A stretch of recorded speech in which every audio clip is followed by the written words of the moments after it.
Norway chess burst into life in round 2. There were blunders, brilliances, time scrambles, missed opportunities. It had it all. The game I've picked as my play of the day is the encounter between Fabiano Caruana and Peter Svidler. Caruana, rated 4th in the world, just 21 years old. He's really the coming man. Had a good tournament in the Gashimov Memorial recently. And his opponent, Peter Svidler, 37 years old, 7-time Russian champion. So this is really an encounter between youth and experience. Caruana with the white pieces. Now, it's an open Sicilian, so you can see there's lots of piece interaction already, and both players actually very experienced in this position. It's a so-called Taimanov variation, a favourite of Peter Svidler's, and in fact the players did battle from exactly this position last year. Now, King B1 from Caruana. He was playing very quickly. Slightly unusual move from Svidler now. He played his knight into E5. Okay, of course it's typical for these kind of Sicilian positions that the knight wants to come in to C4. Then G4.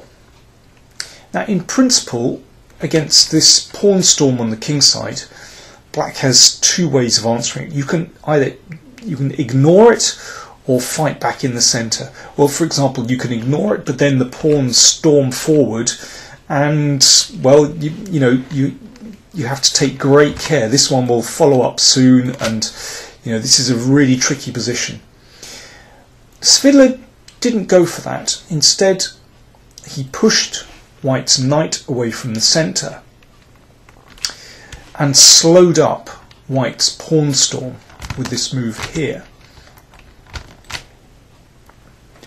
So already we've got a very double-edged situation, because after this move you can see that it's going to be very dubious for black to castle on the king side, because white will open up the position for the rook, and possibly that the queen can swing over next. Of course, that's not black's idea. In pushing the knight to the side of the board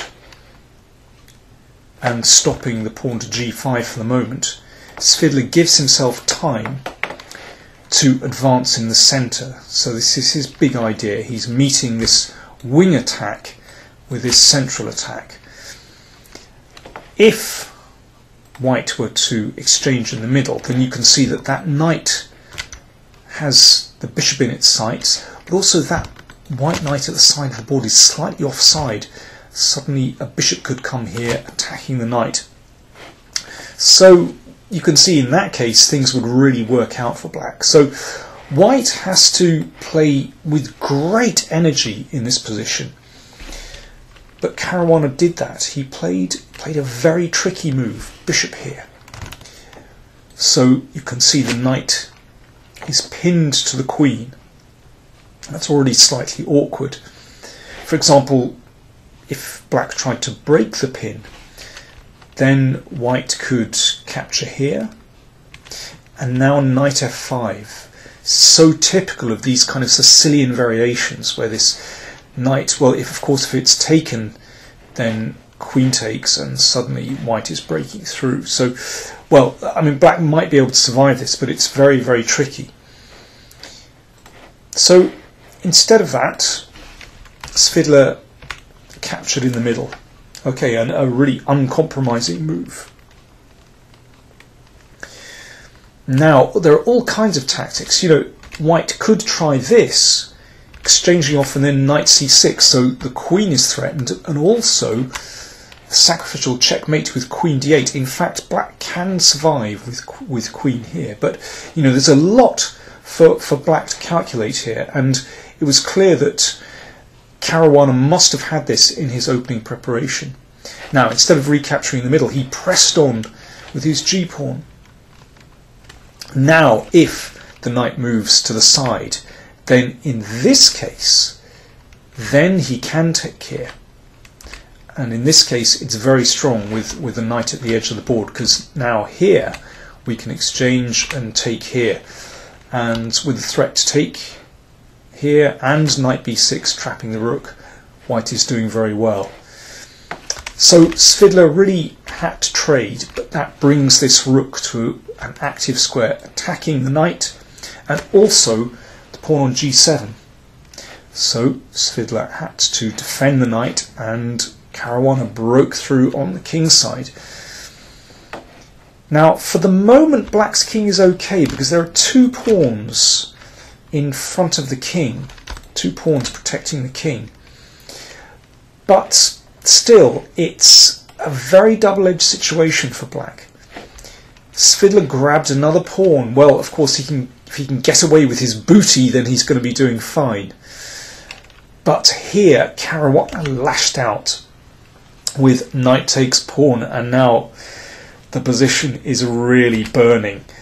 The whole idea is just to expose black's king. So he's given up a knight, and he followed up with this very calm move, bishop here. So nothing absolutely brutal straight away, but the bishop wants to come into g6 to hassle black's king. And this is not easy for Svidler, considering that this knight is still pinned. That's very awkward.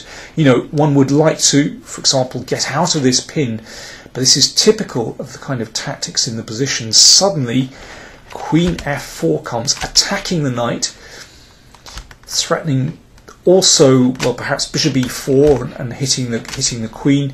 And if this knight moves, then queen f7 is absolutely deadly. So I tell you, I mean, objectively, who knows what's going on in this position? Maybe black is okay, but over the board, having to defend this is so difficult for black. I would take white every time in this position.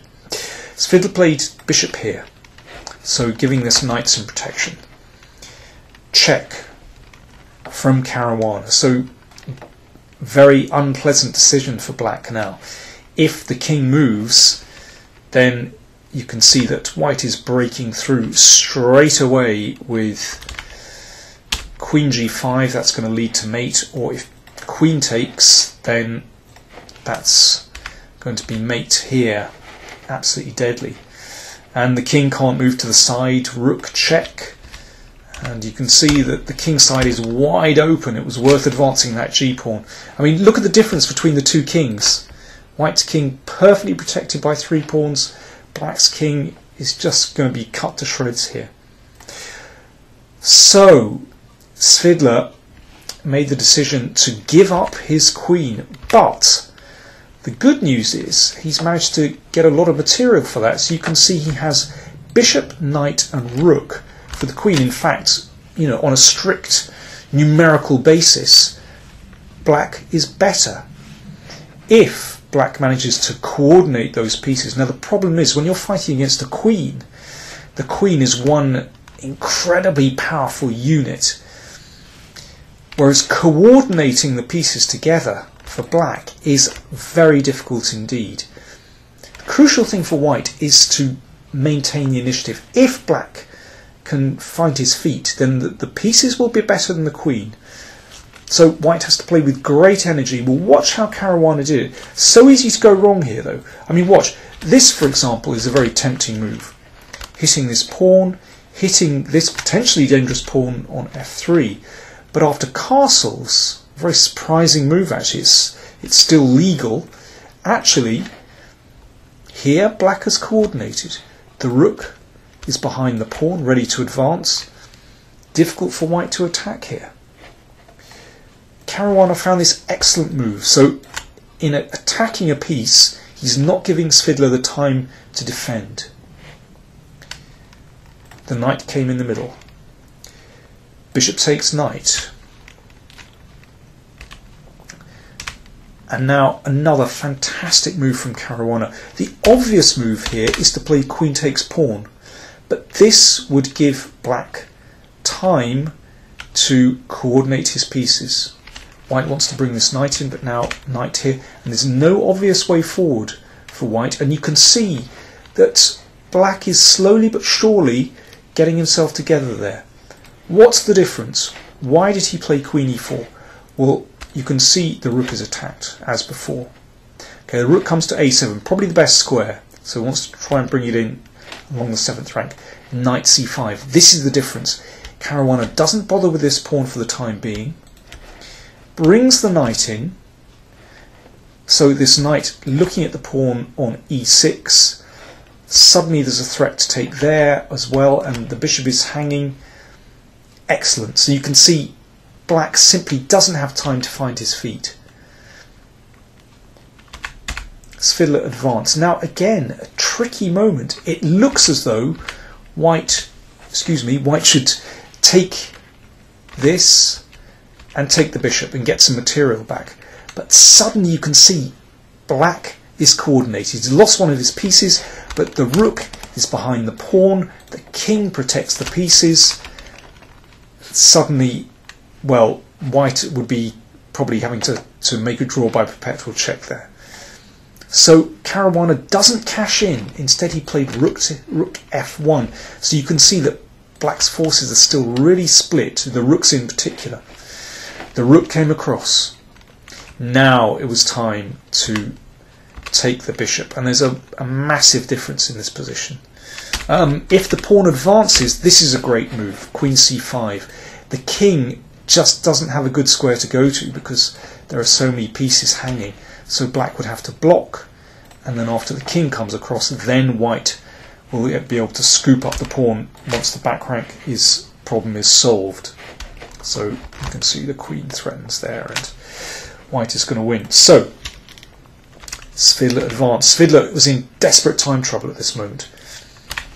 Queen came back. Now this is very clever. Caruana blockades the pawn with his queen. Now this doesn't look very active. In fact, very clever indeed. Hard to dislodge the queen, and it gives white time to activate his rook. See what happens. Also it gives white time to solve the problem of his king. So now he has an escape square. So this is very carefully played by Caruana. So his rook, so now that the king is safe, now his rook activates. And black's problem is that his king still is exposed. Simply, it's a chronic problem. It simply can't be solved. And yeah, this is good. Now this means that Caruana can now use the c-pawn if necessary. There's really nothing that black can do here. So Caruana just making his way into black's position, and here, very, very short of time and with a hopeless position, actually Svidler resigned. There's really no decent defence to the attack. For example, if the king comes forward, well, let's play here. The rook runs round, comes back, threat, queen here, rook blocks, queen c5. Well, it's all over. You can see that slowly but surely black is falling apart. So there we go. After 2 rounds, Caruana leads the tournament with 100%. He has 2 out of 2.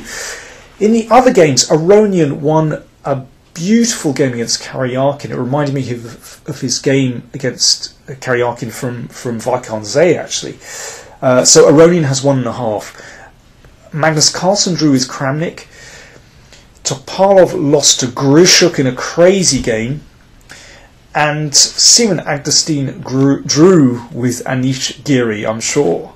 All the Norwegians are going to be very pleased that Simon Agdestein is playing so well at the moment. He has 2 solid draws under his belt. So there we are. In tomorrow's round, Magnus Carlsen will play against Fabiano Caruana. He was asked after his game today, how does he feel about playing Caruana now? Is it the right time to play him? And Carlsen answered, it's time to stop him. That's fighting talk. Join me tomorrow to see what happens in that game.